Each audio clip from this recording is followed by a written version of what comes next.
The final home game of any college football season is cause for celebration.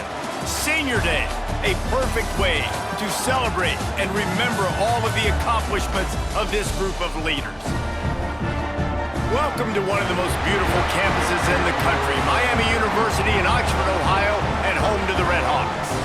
As we'll see, the winners of 3 straight, the Bowling Green Falcons, taking on another team from the MAC, the Miami, Ohio Red Hawks.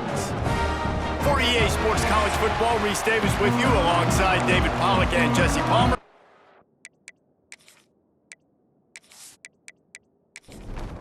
And the Falcons will put total leather to crank us up.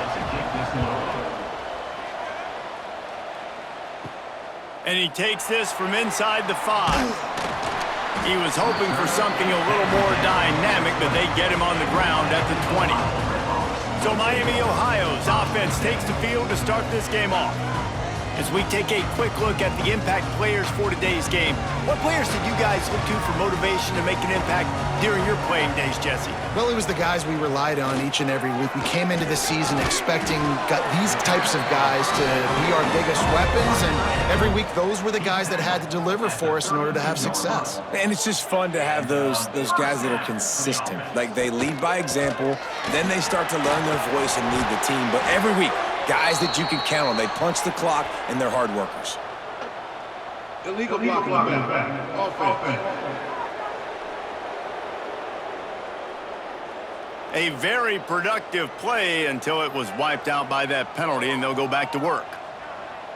Scanning the field, it's O'Neal. Got his man quickly. And he's able to shed 1 tackle, but still, just a very short gain. Well, will they dial up on 2nd and a long way to go?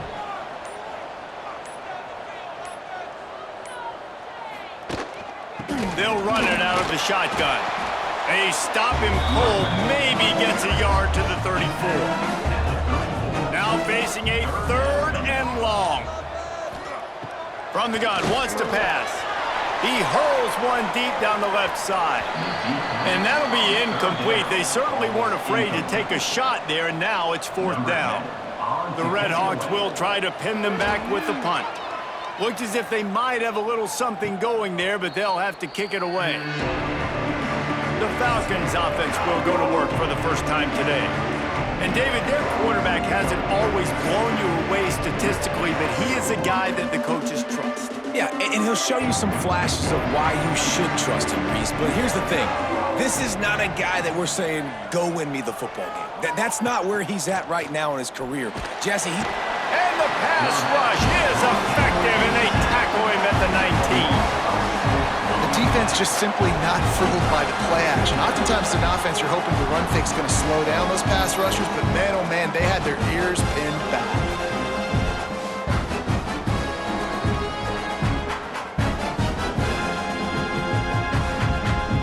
As they get set to snap it, just about to reach the end of the quarter.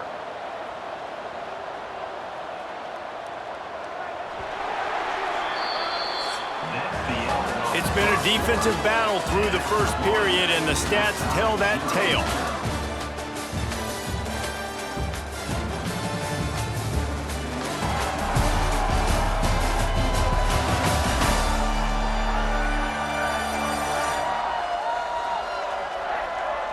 Let's see if the offenses can find a little rhythm as we start the second quarter.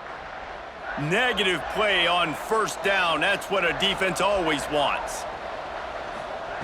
Anderson will throw. And the pressure is coming in, and they get him again. and just pressure. You got to love the ability to get to the quarterback, make him feel uncomfortable. And then the cherry on the sundae, Jesse, is getting him on the ground and forcing a long-yarded situation for your offense. Yeah, life is chaotic for this quarterback right now, David, no doubt about it. This pocket is collapsing, and you saw it on that last play. He does not have time to set his feet, survey the field, and make an accurate throw. Now a lot of work to do to move the chains, keep this drive alive after that earlier sack. Able to make the catch, but not in the field of play. It's an incomplete pass. The Falcons decide to punt it away. 3 and out, they got stuck in reverse. They hope the punt can bail them out. Fields the punt and tries to find an opening. Excellent coverage that time. Didn't give him any room to set up a big return. Let's see if they can get something going here late in the half. Looking for a physical attack from the gun. Let's talk for a second about Miami of Ohio. Can be a little bit tricky to balance that high school recruiting, transfer portal recruiting for some of the non-traditional powers. But when they're grabbing linebackers like this guy, you know they're doing the right thing. Absolutely, and there's nothing tricky about that, right? Like, recruiting high school players is essential.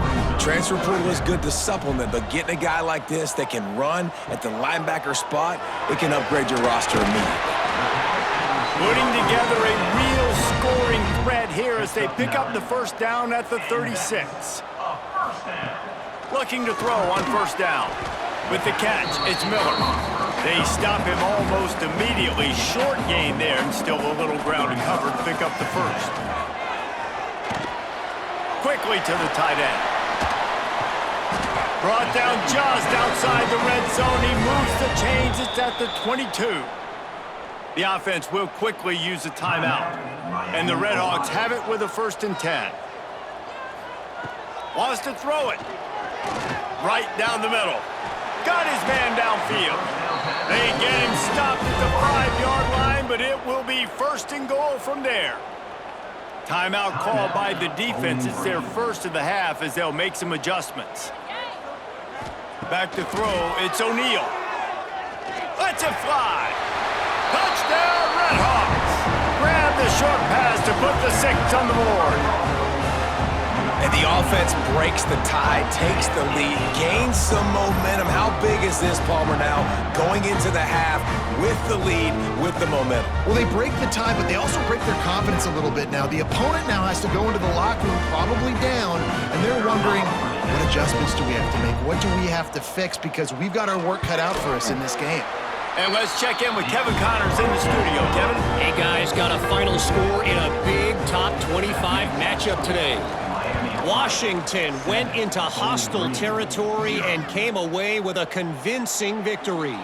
The Huskies always seem to get everyone's best punch, but today they were the ones who delivered the knockout.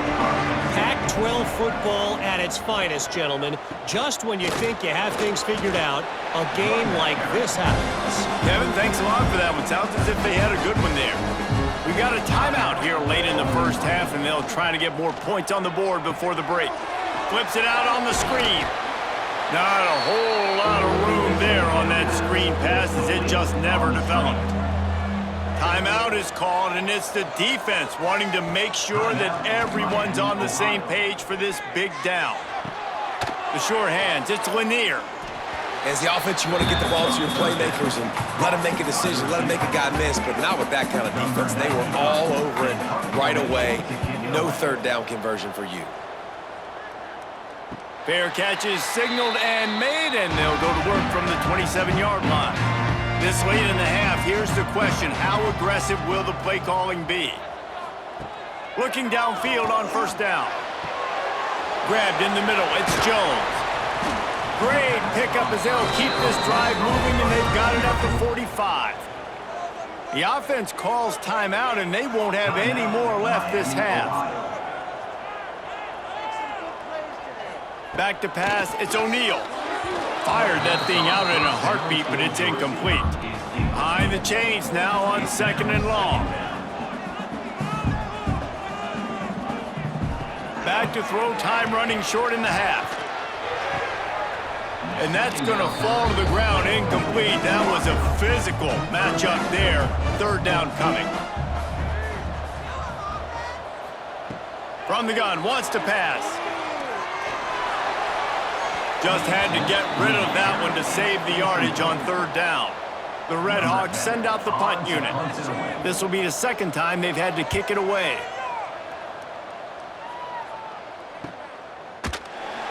Really good job by the coverage team to make the stop, and that's where they'll put it in play.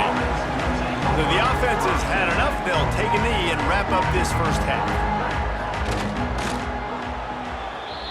That's the end of the 2nd quarter. That means it's time to join Kevin in our halftime update. Thanks, guys. Tough to beat a good first half of football in a great town like Oxford. A lot of coaches will say limiting the big plays and maybe hitting on a few yourself is key. But I'm more of a move the chains guy. Give me efficiency every day of the week and twice on Saturday. The offensive unit that subscribes to the less is more philosophy might be the one that leaves here today with a big fat W. And with that, let's send it back to the guys at Yager Stadium there on Weed Eubank Way. He'll put toe to leather and get this second half started.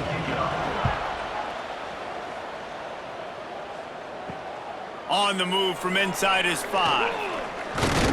Just never had a chance to shake loose, and he'll be brought down at the 24. Bowling Green has it back. The Falcon offense will go to work.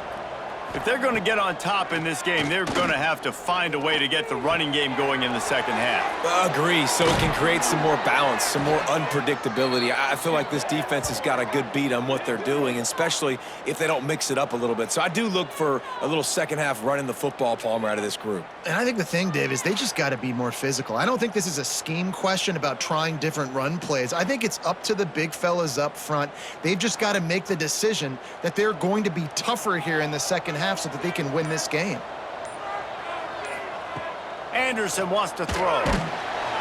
And the defense gets home and makes a play at the 37-yard line.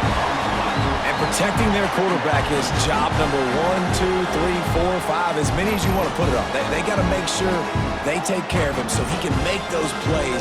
Defense wins this rep. They win up front, get to the quarterback, and get the sack. And the Falcons now with a long way to go to pick up the first down. Sends it back in motion. Second down, they'll go to the air.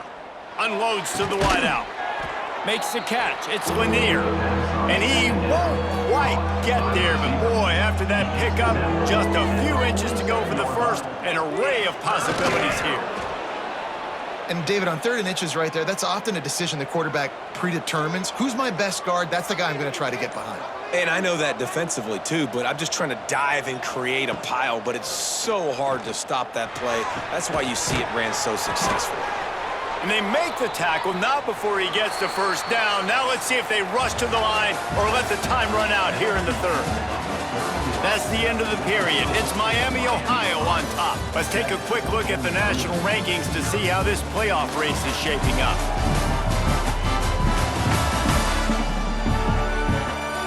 One more period to go to see who can make the winning plays and come home with the victory. They go back to work in the final period of this one. To the air on first down. Grabbed over the middle. It's Harris. He hauled that one in and got it down to the 15-yard line. On the option. He stopped at the 14-yard line, and they'll stay on the attack from there. We've reached the 2-minute timeout, and time is of the essence for this offense to get things done.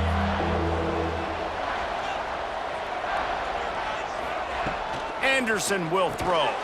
He's got the tight end. He's going to come up a couple of yards short of the first down. It's a one-score game late, and they've got to go for it on 4th down. And he gets enough to move the chains and then slides to a stop.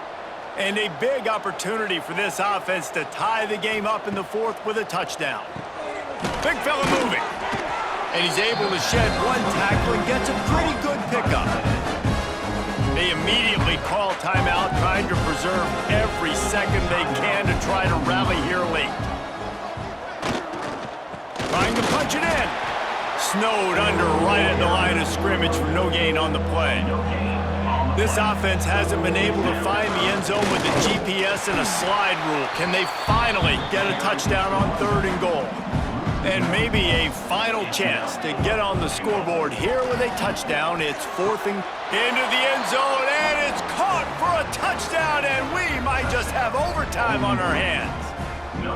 And with that touchdown, you could hear a pin drop in the stadium. The home field crowd taken out of it right away. If they get the extra point, they tie it up. What a momentum-shifting touchdown by the offense. They just need the extra point to deadlock this game. Timeout called by the defense. 13 seconds to go. Big point after here, looking for the tie late. And that extra point was good, and we are deadlocked here in the fourth. The kickoff unit is out there, and boy, did that last drive quiet this crowd. And he passes on the touchback. Here he comes. He's brought down at the 16. Would have been much better off to take the touchback. We'll see what they can do on this drive that starts at the 16-yard line. From the gun, they'll try to impose their will. And this one will be stopped for no gain. Got stuffed on first down. It's 2nd and 10. 4 quarters not enough to settle this one. We're headed to overtime. And these teams have played so well, back and forth, evenly contested game. How about a little free football, Jesse? Yeah, I love this, David. Free football and finding out which of these two teams is the most mature. Who can settle down now with the game on the line and make the big play? All right, guys, so here we go in overtime. And just to refresh everyone's memory, alternating possession starting on the opponent's 25. And it's so nice to be on defense first, to set the tone, to understand what you need. Try to hold them to a field goal. The offense knows they can do their job to go out and get a win. Just 2 possessions, Palmer. Like, you got to be at your best. Yeah, and I love the new rules, too, because in the 3rd overtime possession, it goes to alternating plays back and forth. Who's got anything left in the tank here in OT? He's got it. And fired the completion there in the red zone and set up at the 13. And that is another first down. Here's the give off the left side. And the defense holds firm. No pickup at all on that play. Operating in the red zone here on 2nd down. Looking to throw, it's O'Neal. Got his man on the right. That completion takes him down to the 7-yard line, and they are ready to strike. Just a couple they need to pick up here on 3rd and short in overtime. In the gun, looking to throw on 3rd down. And the heat gets there, and they get him down at the 14-yard line. And this is why you pick defense first when you go into overtime, because I want to know exactly what I need. Nice job on 3rd down, stopping the quarterback, getting the sack, forcing the 4th down, and probably the field goal. Offense, get ready. You know exactly what you need to do. So they'll send out the field goal team to try to take the lead here in overtime. Never a doubt. Right down the middle. And with that, they've taken the lead. How great is it to know that if you can get the ball down somewhere close to the 40-yard line on your opponent's side of the field, you're walking away with at least 3 points because this dude is automatic. Starts a drive trying to go up top. Got rid of it just in time. And unfortunately, this guy's been beat like a drum. He's been hit, sacked a bunch of times already, and another hit right here. I'm literally looking at my offensive line and be like, dude, I need some more time. You got to protect me better than this. Give me a chance to complete some passes. He finds a dead spot in the middle. He's close to the 1st down, but they're going to mark him just a little short. They'll throw on 3rd and short. Finds his big tight end. He got it in, and the celebration is on. A walk-off touchdown in OT. A methodical drive that they finish off by tossing it to the tight end.